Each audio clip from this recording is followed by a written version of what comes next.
Hi everyone, this is Mamta, tarot card reader and numerologist. So hello Scorpio यानी कि वृश्चिक राशि। तो आज का ये वीडियो रहेगा, आप जिस रिलेशनशिप में हैं, प्यार में हैं, रिश्ते में हैं, तो क्या वो वापस आएंगे जुलाई 2025 में, ये जानेंगे। और साथ ही में उनकी हिडन फीलिंग्स क्या है, वो क्या मैसेज देना चाहते हैं जो इनके दिल में उन्होंने रखा है और आपको बताना चाहते हैं। वो कौन सी बात है जो आपको बताना चाहते हैं, ये हम जानेंगे। ठीक है, चैनल पर पहली बार आए, अभी तक चैनल को सब्सक्राइब नहीं किया है तो प्लीज़ चैनल ज़रूर सब्सक्राइब करें रीडिंग अच्छी लगने के बाद।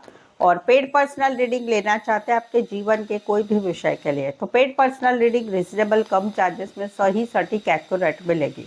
उसके लिए मुझे व्हाट्सएप मैसेज करके अपॉइंटमेंट ले। तो चलिए जुड़े रहिए मुझसे। Thank you so much. Adjust guys, holy spirits guys, please give me right prediction for Scorpio यानी कि वृश्चिक राशि। स्कॉर्पियो जिस रिलेशनशिप में, जो लव लाइफ में है, जो रिश्ते में है, क्या वो वापस आएंगे मंथ ऑफ जुलाई 2025 के लिए? Please adjust give me right prediction. Scorpio, अभी तो आप दोनों में जो सिचुएशन चल रही है वो चल रही है, या तो आप दोनों में ब्लॉक सिचुएशन है, या फिर बातचीत नहीं हो रही है तो कम हो रही है, वेट किया जा रहा है। कहीं पर आप वेट कर रहे हैं इनका मैसेज का, कॉल का, थर्ड पार्टी को छोड़ के, थर्ड पार्टी को बना के, या बातचीत का, प्रॉमिस का, कमिटमेंट का, या कहीं पर ये वेट कर रहा है। ये 2 महीने, फरवरी मंथ, 2 वीक से या 2 साल से भी ये सिचुएशन है, जहाँ पर अभी डिसाइड हो रहा है या तो आपका या तो इनका, कि चलो अभी हमारा सोचते हैं मुझे ज़िंदगी में आगे क्या करना है। क्योंकि ना आपकी तरफ से मैसेज आ रहा है, ना कॉल आ रहा है, ना कुछ हो रहा है, ना कुछ चीज़ें आगे बढ़ रही है, ना बातचीत हो रही है। तो ऐसे तो नहीं चलेगा, ज़िंदगी में आगे बढ़ना ज़रूरी है। तो चलो भाई, अभी डिसाइड करते हैं। आपको तो काफ़ी अकेलापन लग रहा है, क्योंकि आपको लग रहा है कि ये प्यार ही ख़त्म हो गया। पहले आपके पार्टनर आपको बहुत प्यार करते थे, बहुत ज़्यादा प्यार, आप दोनों एक दूसरे के बगैर नहीं रह सकते थे, वैसी सिचुएशन है। बट अभी कहीं पर ये चीज़ें इतनी बिगड़ गई है कि कहीं पर no contact, no communication, breakup, शादीशुदा लाइफ पर सेपरेशन हो चुका है, बातचीत नहीं हो रही है। वहाँ पर आप काफ़ी अकेले पड़ चुके हैं, ज़िंदगी में कोई टारगेट ही नहीं रहा है कि ज़िंदगी को आगे कैसे बढ़ाया जाए। तो वहाँ पर इनकी एनर्जी क्या है? इनकी एनर्जी भी ऐसी ही है कि ये कहीं पर, ये भी अकेले पड़ चुके हैं, ये कहीं पर अभी सोचते हैं कि क्या करना है, इस रिश्ते में आगे बढ़ना है, नहीं बढ़ना है, बढ़ना चाहिए, नहीं बढ़ना चाहिए। सोच समझ कर ये आगे आना चाहते हैं, या सोच समझ कर ये आगे नहीं आएंगे। क्योंकि इनको ऐसे लगता है कि मेरी गलतियां तो कुछ है नहीं है भाई, मेरी कुछ गलती है नहीं है, आपने ही मुझे छोड़ दिया, आप ही छोड़ के निकल गए, आपने ही ऐसा किया, आपने ही वैसा किया। अभी इनका क्या है कि ये कोलैबोरेशन चाहते हैं, आपसे बातचीत करना चाहते हैं, रिश्ते को जोड़ाना चाहते हैं। क्योंकि अभी कहीं पर ये अपने काम करियर में भी काफ़ी मेहनत कर रहे हैं, अपना काम, करियर, पढ़ाई, बिजनेस जो भी है उसमें बहुत मेहनत करने लगे हैं। सोच रहे हैं कि ऐसे ही मेहनत करेंगे तो आगे ज़रूर से ज़िंदगी में, प्रैक्टिकल लाइफ में बढ़ चुकेंगे। बट आपसे कोलैबोरेशन चाहते हैं। क्या वो वापस आएंगे? यस, जुलाई महीने में वापस आएंगे, लेकिन वो तीखी जबान होगी, क्लियर कट कम्युनिकेशन होगा, क्लियर कट कम्युनिकेशन होगा, जो भी होगा वो।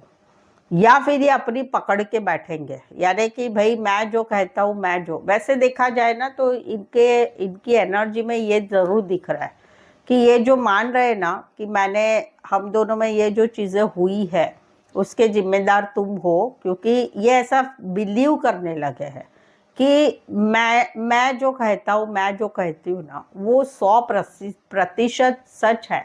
मैं जो जिद पकड़ी हुई हूँ, पकड़ा हुआ हूँ, वो सच है, वो बात सच है। यानी कि किसी को भी आप तीसरे थर्ड पर्सन को पूछेंगे हम दोनों में ये सिचुएशन है, तो कोई भी मेरा ही पक्ष लेगा, ये इनका बहुत मानना हो चुका है। तो वहाँ पर या तो ये जुलाई महीने में क्लियर कट करेंगे, क्योंकि अभी ये प्रैक्टिकल लॉजिकल हो चुके हैं। अरे इनका ऐसा है कि भाई मुझे आपसे रिश्ता तो बढ़ाना है, नहीं ऐसा नहीं, क्योंकि इनकी चाहत है आपसे कोलैबोरेशन करने की, राइट। बट ये ऐसा बोलते हैं कि मैं जो कहूँगा वो ही मानना पड़ेगा आपको, क्योंकि मैं सच्चा हूँ, मैं सच्ची हूँ। वो है भाई इनका, यानी पहले ऐसे नहीं थे बट अभी ये मान चुके हैं। तो इसी वजह से 50-50 चांसेस है कि ये आएंगे तो अपनी बात मनवाएंगे तो ही इस रिश्ते में रहेंगे, नहीं तो ये अभी भी अपनी बात को पकड़ के रखेंगे। जो मैंने कहा है ना वही बराबर है, वो वाला है। कुछ के लिए लॉन्ग डिस्टेंस है, कुछ के लिए ऑनलाइन ज़्यादा जुड़े रहते हैं, कुछ के लिए काम करियर के हिसाब से मिले, कॉलेज में एक साथ पढ़ते, ऑफिस लव है या गाइड मेंटर का कनेक्शन है, फीमेल या मेल विडो और डिवोर्सी हो सकते हैं, हेल्थ रिलेटेड काम करियर होगा, या फिटनेस में इंटरेस्टेड है, या फिर कहीं पर जो है मिलिट्री आर्मी पुलिस रिलेटेड काम करियर हो सकता है, शेफ हो सकते हैं, लॉयर भी हो सकते हैं। राशियाँ बोलूँ तो Taurus, Virgo, Capricorn, Aries, Leo, Sagittarius, Virgo and Aquarius, Gemini, Libra. Specify वैसे 12 के 12 राशियाँ रहेगी।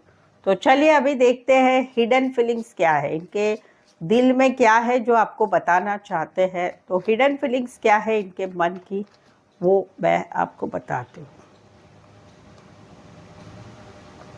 इनका कहना है कि 2 मैसेजेस है। इनका कहना है कि मैंने आपको, I always want you to forgive and forget before it's too late. मैंने आपको हमेशा बताया है कि चीज़ों को माफ़ करो या भूल के ज़िंदगी में आगे बढ़ो, बट अभी ये बहुत आगे बढ़ चुका है, अभी ये सिचुएशन बहुत लेट हो गई है, इट्स टू लेट।